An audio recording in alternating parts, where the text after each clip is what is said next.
Hello my mates. Last video में हमने देखा था कि वुमेंस का कंडीशन कैसे था सती प्रैक्टिस बैन होने के बाद भी, फिर वुमेंस कैसे सामने आई, रिफॉर्मर्स कौन कौन से सामने आए, स्कूल्स खोले, विडो रीमैरिज स्टार्ट किया। एंड इसके बाद हम देखेंगे कि कास्ट रिफॉर्म मूवमेंट कैसा था। पहले जो कास्ट के बेसिस पे सोसाइटी डिवाइड की गई थी कि कैसे जो पीपल हैं, पहले क्या था कि जो जैसा काम करते थे उनके हिसाब से उनको उस कैटेगरी में बांटा गया था। सच एज ब्राह्मण्स जो पूजा पाठ करते थे, टीचिंग करते थे, वो ब्राह्मण्स कहलाते थे। सेकेंड वन इज क्षत्रिय जो युद्ध लड़ते थे, जो किंग्स होते थे, दे वर कॉल्ड क्षत्रियस। वैश्यास जो ट्रेड करते थे उनको वैश्य कहा गया, और जो ये तीनों ग्रुप को सर्व करते थे इनको शूद्रास कहा गया। तो ऐसे कैटेगरीज वाइज बटा था।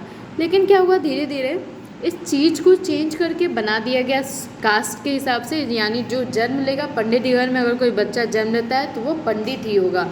तो ऐसे क्या हुआ, धीरे धीरे क्या हुआ, कास्ट बेस्ड सोसाइटी बहुत ज़्यादा डेवलप होने लगी। लोग बहुत ज़्यादा डिस्क्रिमिनेट करने लगे, जिससे मोस्टली प्रॉब्लम हुआ जो वीकर सेक्शन ऑफ सोसाइटी थे, जो लोअर कास्ट थे, जो शूद्रास थे, उनको काफ़ी ज़्यादा प्रॉब्लम झेलने पड़े।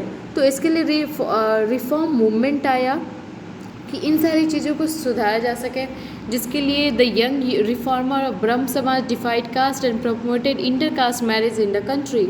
ब्रह्म समाज के जो लोग थे, जो रिफॉर्मर्स थे, वो सामने और कंट्री में कास्ट सिस्टम सोसाइटी को ख़त्म करने के लिए इंटर कास्ट मैरिज को स्टार्ट कराया। फिर राजा राम मोहन रॉय आए, जिन्होंने abolition of caste system and untouchability को लेकर के 1827 में एक बंगाली ट्रेडिशन पब्लिश किया, किसका, बुद्धिस्ट टेक्स्ट का, जिसका नाम है वज्र सूची, जिसमें दिया गया था कि कास्ट सिस्टम है वो बहुत अनयूजुअल प्रैक्टिस है।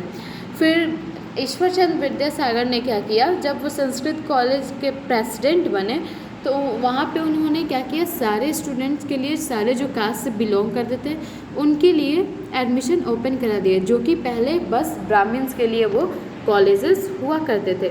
फिर 1814 में क्या हुआ, एक रिफॉर्म ग्रुप आया, ब्राह्मण्स मंडली, जो कि बॉम्बे में आया ताकि ये मंडली, जो ये ग्रुप था, ये एवोल्यूशन ऑफ कास्ट की बात करता था। फिर प्रार्थना समाज वाले लोग आए, जिन्होंने ट्रेडिशन ऑफ भक्ति को बहुत फॉलो किया, बहुत आगे बढ़ाया, और जिसके बेसिस पे इक्वलिटी ऑफ कास्ट के बारे में बताया। बहुत सारे रिफॉर्मर्स सामने आए, जिसमें बहुत सारे लोग अपर कास्ट से थे। उन्होंने ये जो रिस्ट्रिक्शन था इसको तोड़ा एंड फूड शेयर करके उन्होंने खाया। फिर क्रिश्चियन मिशनरीज ने भी बहुत इंपॉर्टेंट रोल प्ले किया कास्ट रिफॉर्म में। उन्होंने जो people work towards empower to the tribal group and socially backward classes by setting up school for the childrens। Christian missionaries जो थे उन्होंने क्या किया, चिल्ड्रंस जो सोशली बैकवर्ड क्लासेस के लोग थे उनके चिल्ड्रंस के लिए उन्होंने स्कूल खुलवाया। तो this way they were supporting in caste reform and the expanding city created new demand for labour pool. क्या हुआ, सिटी उस टाइम डेवलप हो रहा था, तो जाहिर सी बात है सिटी डेवलप होंगे तो लेबर्स का काम आएगा, पुलिस का काम आएगा, डिगर का, बहुत सारे लोगों का काम आएगा। तो इन्होंने जो अब लोअर कास्ट के लोग थे उन्होंने इसको एक अपॉर्चुनिटी की तरह देखा और वो मूव करने लगे from rural area to urban area. वहाँ पे माइग्रेशन उनका जब हुआ रूरल एरिया से सिटीज़ में, तो काफ़ी ज़्यादा उनका जो कंडीशन था वो काफ़ी ज़्यादा सही हुआ। क्या हुआ, they were also offered employment in colonial army. Colonial army में भी उनको एम्प्लॉयमेंट मिला। एक महर रेजिमेंट बनाया गया, जिसमें आर्मी में ही एक महर रेजिमेंट बनाया गया, जिसमें महर जो एक कास्ट है, लोअर कास्ट है, उस पीपल को उस आर्मी में लिया गया, जिसका नाम था महर रेजिमेंट। ठीक है।